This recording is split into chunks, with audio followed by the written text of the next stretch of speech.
السلام علیکم فرینڈز، آپ دیکھ رہے ہیں میرا یوٹیوب چینل اور میں ہوں عزیر ذیشان۔ آج کی اس ویڈیو میں ہم جانیں گے عید نماز کا طریقہ، کیونکہ عید نماز سال میں صرف 2 مرتبہ ہی پڑھی جاتی ہے، اس لیے اکثر لوگ اس کو بھول جاتے ہیں کہ کس طرح اس کو ادا کیا جاتا ہے۔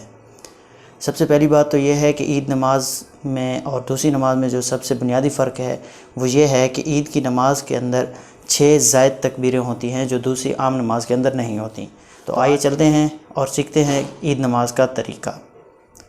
سب سے پہلے آپ نے جو ہے وہ نیت کر لینی ہے، پھر امام جو ہے وہ تکبیر تحریمہ کہے گا۔ تکبیر تحریمہ وہ ہوتی ہے جو سب سے پہلے امام اللہ اکبر کہتا ہے اور ہاتھ اٹھا کر کانوں تک ہاتھ اٹھا کر ہاتھ باندھ لیے جاتے ہیں، یہ تکبیر تحریمہ ہوتی ہے۔ عام نماز میں صرف یہ ایک تکبیر ہوتی ہے، جبکہ دوسری عید نماز میں 6 زائد تکبیریں ہوتی ہیں، 3 پہلی رکعت میں اور 3 دوسری رکعت میں۔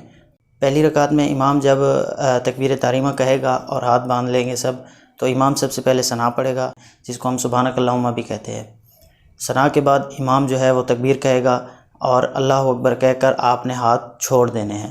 یہ پہلی اضافی تکبیر ہے، جو 6 زائد تکبیر ہیں ان میں سے یہ پہلی تکبیر ہے، آپ نے ہاتھ اٹھا کر چھوڑ دینے ہیں۔ اس طرح امام جو ہے وہ دوسری تکبیر کہے گا تو آپ نے بھی اللہ اکبر کہہ کر ہاتھ اٹھا کر چھوڑ دینے ہیں، اور پھر تیسری تکبیر ہوگی، اس میں آپ نے ہاتھ اٹھا کر اللہ اکبر کہہ کر ہاتھ باندھ لینے ہیں، یہ تیسری تکبیر ہے۔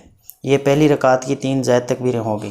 اب ہاتھ باندھ دینے کے بعد امام جو ہے وہ قرات کرے گا سورہ فاتحہ، اور اس کے ساتھ دوسری جو سورت ملائی جاتی ہے، پھر اس کے بعد جو عام طور پر جو رکعت ہوتی ہے اس طرح رکعت ادا کی جائے گی، اور پھر امام جو ہے وہ دوسری رکعت کے لیے کھڑے ہو جائیں گے۔ دوسری رکعت میں سب سے پہلے امام قرات کریں گے سورہ فاتحہ، اس کے ساتھ کوئی سورت ملائیں گے، پھر سورت پڑھ لینے کے بعد امام جو ہے وہ اللہ اکبر کہیں گے، اور آپ نے بھی اللہ اکبر کہہ کر ہاتھ کانوں تک اٹھانے ہیں اور ہاتھ چھوڑ لینے ہیں، اور دوسری تکبیر بھی ہاتھ کانوں تک اٹھا کر ہاتھ چھوڑ دینے ہیں، اور تیسری تکبیر میں بھی ہاتھ کانوں تک اٹھا کر چھوڑ دینے ہیں۔ یہ دوسری رکعت کی 3 زائد تکبیریں ہو گئیں، اور کل جو 6 زائد تکبیریں تھیں وہ مکمل ہو گئیں۔ اب آپ نے جب تیسری مرتبہ ہاتھ اٹھا کر چھوڑ دیے ہیں، پھر اس کے بعد امام چوتھی مرتبہ اللہ اکبر کہے گا، یہاں پر آپ نے ہاتھ نہیں اٹھانے، یہاں پر آپ نے سیدھا رکوع میں چلے جانا ہے۔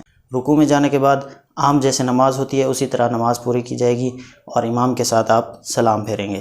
سلام پھیرنے کے بعد آپ نے عید کی نماز پڑھ لی۔ اب اس کے بعد دعا ہوگی، دعا کے بعد خطبہ ہوگا۔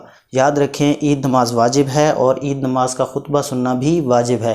ہم میں سے بعض لوگ یہ غلطی کرتے ہیں کہ وہ عید نماز کے سلام پھیرنے کے بعد یا دعا کے بعد وہ چلے جاتے ہیں، یہ جانے کی بالکل اجازت نہیں ہے۔ جس طرح نماز پڑھنا واجب ہے عید کی، اسی طرح عید نماز کا خطبہ سننا بھی واجب ہے۔